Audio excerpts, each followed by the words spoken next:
Hey, hi everyone. This is Ranmay here on your show E-Coffee with Expert.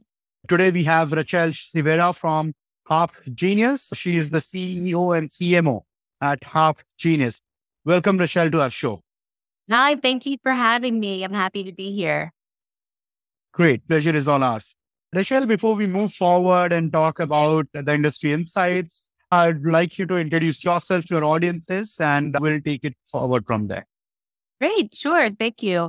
My name is Rachel Cevera. I'm the president of HalfGenius. We've been in business for 12 years, working with B2B, B2C, and nonprofit organizations, really helping to distill and tell their story to connect. And we believe that a brand-led approach where organizations can really share their why, their mission, their value proposition in ways that connect and are engaging from an authentic place drives revenue and drives engagements and drives reach. So that's really our starting point with clients. We offer web design, we offer social media management and content creation, video production, brand strategy, and different branding packages.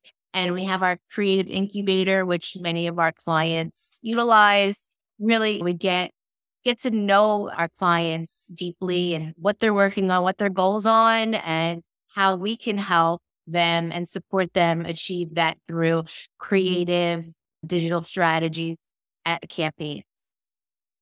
Great. Rachel, as the CEO and CMO at HalfGenius, you have helped numerous companies achieve their goals through authentic brand storytelling. So what do you think are the key elements that make brand story truly compelling? How do you create that brand story piece? So really first starting with a mission. Mission is critical. If prospective clients and customers don't have a mission that they can understand, then they're not going to really latch on to a product in most cases. I would then say voice. How does your brand communicate? Going through that practice. What types of content do you talk about? What types of content do your customers and clients want to hear about? And I always like to really share and leave an impression with our clients that at the end of the day, your product or service, let's say your product or service is the best in your industry. At the end of the day, people are doing business with people, and it's crucial to really share that and connect. Consistency through that, whether it's communication or graphic design, through color, through typeface, and all these things really, really matter. Absolutely. And messaging across platforms is a very critical feature for any campaign. So how do you ensure, that a brand's message and tone remains consistent across various digital channels that we can think of today? And what strategies do you use to maintain the brand integrity across those forums? So I think really understanding each platform is critical. Everyone on our team, we implore everyone to stay up on industry news, changes to platforms, really understanding who our clients are talking to on each platform, because that differs from organization to organization. And so an image, you may start with the same image. It may be a little bit different on Facebook than it is on Instagram, than it is on Twitter, than it is on LinkedIn, based on your end goal and who you're speaking to. So once we understand that, and once we can help our clients understand that, it's relatively easy to shape the copywriting, to shape the video content, shape the imagery that you're using, and curtail that to who you're speaking to, and always putting it in terms of how your product, service, or what you're trying to communicate, how that's going to be meaningful for the people that you're speaking to. Because at the end of the day, we all want to know, what is this for us? Yeah, absolutely. And talking about that, what is there for us? And messages can go really wrong in terms of what actually you want to tell to the consumer segment and how they perceive it. So what are some of the common mistakes that small, medium businesses make while creating their message campaigns? I think a lot of times, I think a lot of mistakes are often made where brands are not thinking about who they're talking to.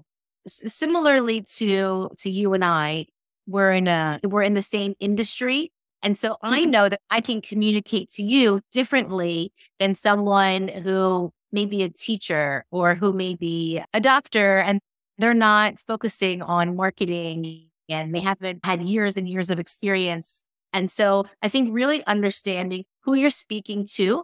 And again, it goes back to a lot of branding exercises, the tone of voice and the really figuring out the best ways in advance of how to speak about your products, your services, your mission, your value proposition, your company culture, how you want to talk about current events, if that's something that's important to talk about with your brand, how you're going to shout out your employees and really talk about what a great job they're doing on social media or newsletters, emails, thinking about these things in advance rather than a lot of organizations, big and small, don't put that strategy in forefront at the beginning. And so they get caught up in the whimsy of, oh my gosh, I have to post today, or oh my gosh, we have to get this newsletter out. And so I think a Yeah, lot of not thought about in advance. I think that's probably the biggest pitfall is not knowing who your customer or client is, who your audience is, and not putting the strategy, putting a little bit of time on the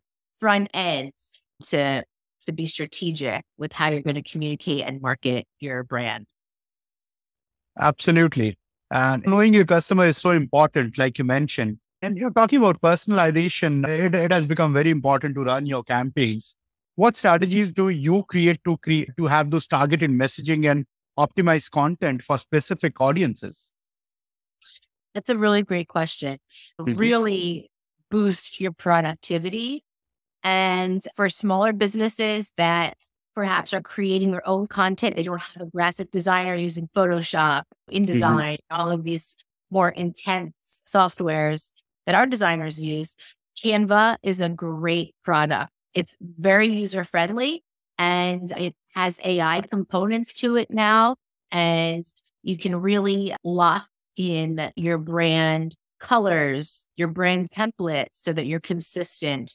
Utilizing HubSpot as another great tool. It's Yeah. interesting because at times when talking about social media, at times we'll see the different platforms suppress information when you are using third-party softwares to schedule Mhm. content, always being mindful that there's a give and take. So on Yeah. this automation, they also have some downsides. And so really figuring out what your goals are, what your needs are, what your resources are, and what you're trying to achieve, which is something that in our discovery process, we really work towards. Another great tool, ChatGPT. Yeah. We are we're really excited about ChatGPT. We've seen it help so many of our clients that maybe Mhm. don't have the budgets to outsource and really training them. And we're working on a training program so that people can understand the right ways to use it, the right ways to train your ChatGPT and utilize it. It could really expand your team. So if you're a solo Right. entrepreneur and you don't have a marketing person, now you have three. If you are Yeah. a marketing director, but you don't have any direct reports and you're responsible for your organization's marketing and communications, strategy, and execution, now you have three employees. And we really want to support marketing, marketing executives, business owners, solo entrepreneurs. And so it's something we're very excited about. Absolutely. Since you mentioned about ChatGPT, Rachel, what is the general take on AI content? How do you believe the content writers of our industry are going to look at it, or how they're going to survive the storm there? Yeah, I think it's a wonderful tool. My Mhm. business partner and husband, Jason, has been watching AI and all of these various softwares over the years and really playing with them and testing them out. And I have to say, I've been hesitant over the last probably 7 years. However, what I've understood is that it's an amazing tool. And while it may change the landscape, some a journalist may now be the writer and the editor, but it's still Right. required creative brain, an intellectual brain. It requires a strategic brain. It requires someone to really utilize the software appropriately. And so I think that as marketers, I think the best thing that we can do is figure out how we can work smarter, not harder. And so for anyone who is afraid of AI or afraid of ChatGPT, stay tuned because we can help you and we can train you, but it can help you advance in your career. It can help you create better content. It can do a lot of wonderful research for you. It can help you. Sometimes you have writer's block and it's like Friday at 4:00 and you were supposed to send something over an hour ago for review. And I see ChatGPT really removing that barrier to get started, get some ideas. Hey, ChatGPT, give me 10 ideas on the real estate market right now in Philadelphia and 10 ideas to talk about on social media. And it'll give you, and you might not like 3 of them. You might hate 6 of them, but it's a great way to start. And as any creative person knows, when you're trying to copyright or come up with an idea, often those first few pages are the hardest to get out. Absolutely. Very nicely mentioned in terms of how it can be leveraged to actually drive home more efficiency if you're using it the way it should be. Correct? Yeah. Superb. Rachel, it was wonderful hosting you on our show tonight. And before we sign off, I request you to let our audiences know how they're going to reach out to you if they want to. Yeah, please reach out. I love talking about business and marketing and creativity. And you can check out our website, halfgenius.com. You can reach out to me personally on Instagram. Rachel Morgan LC is my handle. HalfGenius on Instagram, on Facebook, on Twitter, LinkedIn. We're on LinkedIn as well. So feel free to reach out, say hello. And thank you so much for your time. It was really great chatting with you today, Ranmay. Thank you. Thank you, Rachel. Lovely speaking with you. Take care. You too.